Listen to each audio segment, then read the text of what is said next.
Hello po, magandang hapon. Ayan, update po tayo dito sa Carmona project po namin. So bali guys, mga 1 to 2 weeks na lang po kami dito, tapos na. So bali yung additional po kasi ni ma'am na mga woodworks o yung ating mga cabinets, medyo matrabaho po talaga siya. At saka yung kanyang preparasyon medyo maselan. Hindi po basta-basta pintura lang o masilya lang ang gagawin. So dito po sa ating front extension, kung mapapansin nyo, may pintura na. Okay na po yan. Yung loob na lang po ang hindi pa nagagawa, hindi pa namamasilyan, tsaka napipinturahan. Yung gate natin okay na. Tapos ito guys, finally yung ating poste ng metro. Natanggal na po siya nung isang araw. So hindi ko lang naabutan yung uka dyan, pero nasimentohan na rin po siya. Kaya yung ating gate, may bubukas na po yan papunta dito, palabas. So ang kagandahan din po dito sa Carmona guys is yung pinakataas po ng kanilang poste is pwedeng hanggang 2 meters hanggang 2.5. Ayan po. So meron tayong main gate na mayroon din siyang French drainage na tinatawag. Tapos meron din po tayong pedestrian gate. Ayan po. So dito po sa pedestrian, dahil medyo mataas po ang unit, mataas ang lupa, step na lang po ang nilagay natin. Ayan. So dito guys, naka metal spandrel tayo.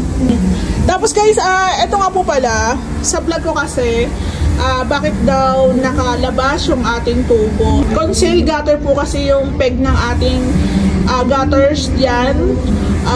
Kaya po, yung pinaka PVC, dito na po yan sa loob. So ayan guys, para hindi lang din masyadong masakit sa mata, kung ano po yung pintura ng wall, yun na lang din po yung pintura niya.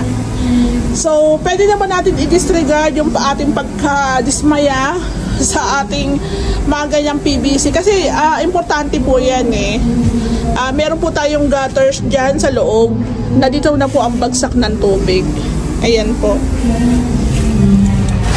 Dyan, na nakakonect din po yan dyan. So guys, again, naka Versatex finish po tayo dito. Ayan. So ito nga po pala, yung pinaka-unit ni ma'am, naka-deco stone po ito. Iba po ang kulay niyan nung inocular po namin. Pero sabi ng may-ari, pinturahan na lang ng same lang sa theme ng bahay, which is the chocolate brown. So mas maganda nga po siya, parang naging bago. So ayan guys, isa rin po sa bakit na-move or humaba yung aming gawa dito kasi nga sa additional na woodworks, tsaka meron din tayong grills para sa ating mga windows. Ayan, pahabol din po ito. So dito po sa may main gate, ayan, naka metal spandrel tayo, medyo malapad po yan. So meron din po tayong ginawang sampayan dito, pipinturahan na lang po yan. Tapos dito yung ating laundry area, tsaka po yung ating garage is hindi na po yan itatiles. So ayan guys, dito meron din tayong metal spandrel ceiling, meron tayong ilaw dyan, ayan, pin lights. Tapos yung saksakan, tapos gripo.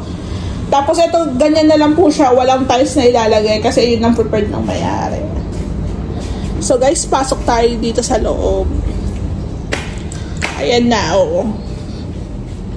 So pagdating po sa tawag dito, sa mga woodworks o mga cabinets, additional po to paglabas ng lumina kasi may mga iba pong mga nag-i-inquire o mga clients na mas prepared po nila yung mga aluminum. So depende rin po sa budget kung ano po yung mas kaya nila. So ito guys, kitchen cabinets na meron tayong pantry. Ayan. Tapos dito na yung ating rep. So nakaabang na po yan. Ito po yung extension dati na may pader pa dito sa loob na na-move na natin. Kumbaga nagbaklas, nagtibag, tapos panibagong wall na. So, dito nga po pala sa Carmona, hindi ko alam yung exact na term para dun sa gawa po kasi ng bahay dito is CHB lang. So, parang wala siyang mga poste. Pero dito sa pinaka-extension natin, syempre meron. May mga poste tayo nilagay dyan. Ayun. Meron tayong mga nakatago dyan na poste. Tapos meron tayong mga beam. Ayan po. Kung mapapansin nyo, kaya hindi rin pumantay yung ating ceiling dito dahil may beam. So, ayun guys. Syempre, pag may permit, may plano yan. So, hindi naman tayo makakagawa kung hindi i-approve yung pinaka-plano kung walang walang mga poste na ilalagay. So, ayan guys. Since meron tayong sobra na mga retaso na kahoy, sinamahan na rin po ni Ray ng shelves para po dito sa ating bar counter. Actually, ito lang talaga siya. Kung mapapansin nyo kasi, yung mga maliliit na kahoy na yan, pwede naman talagang gawin pa siya na shelves. So, sayang. So, natuwa yung may-ari kasi hindi nila napansin. Tapos, ayan, ang ganda ng kinalabasan. Ang preparasyon po kasi ng cabinet, medyo matrabaho, matagal. Hindi basta-basta. So, yun din po ang disadvantage ng kahoy ang gagamitin para sa cabinet. Matrabaho siya. So guys, dito sa Carmona meron din tayong hidden door, pero sa bathroom naman siya nilagay. Sa bathroom po nila ma'am, medyo malaki po ito, gawa ng extension po ito. So, nasabi ni ma'am kung ano yung prepared niya na sukat. So, malawak talaga siya, halos nasa 2 meters po ata. So guys, footed panels ang ginamit. Wala pa po itong door closer. Ayan, pero ganito po yung gawa ni Ray. Nakalapat. Ayan, hilahin ko lang So guys, ito siya. So dito sa bathroom, meron tayong 4 na pin lights, isang center light, tapos meron tayong exhaust. So pakonti-konti na rin pong kinakabit ni Ray yung ating mga accessories. Yung shower, ayan, tsaka yung ating heater. Ayan. So, yung wires, hindi pa po yata yan nakakonect. So, meron pang yung mirror, lalagay na rin po yan. So, ito, wala pa yung gripo. Hindi pa siya naka-tile grout. So, papasukan to na maglilinis, tsaka isa pang pintor para po mapabilis na po yung aming renovation. Actually, okay naman na po ito. So, ayan guys, nakaka-excite kasi patapos na yung Carmona project namin. So, ito, isasalpak na lang yung mga takip, pero syempre pipinturahan pa rin. Yung ating sink, ikakabit na po yan. Ito po yung ating kalan. Andito na. So, ayan guys, sabi ng may-ari, pa 2 million na ang expenses nila pagdating sa materials tsaka sa labor. Ayan. So, sa vlog po namin, sorry, hindi kami nagme-mention ng labor cost kasi nagkakaroon po ng comparison. Ang hindi po nila alam na hindi naman po pare-parehas yung nagpapagawa at hindi rin po pare-parehas ng unit. So, sa ilalim ng hagdan, meron tayong storage. Ayan po. So, ito po may pinto pa yan.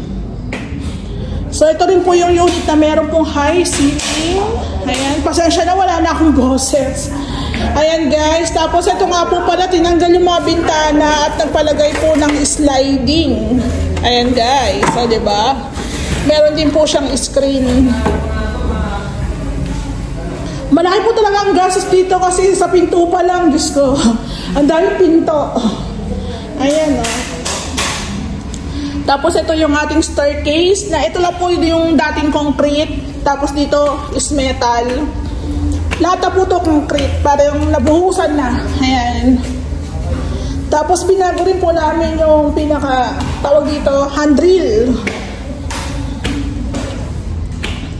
Meron po kasi ako guys ubo. Parang hindi ko alam. 2 days na ilalamunan ko medyo malat. Ayan na o, diba? Ang ganda. So, ito guys. Oh, ayan o. Ayan po.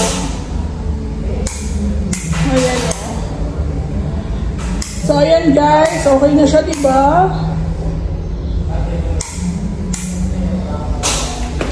Tapos yung mga pinto po dito sa taas, nailagay na rin po yan.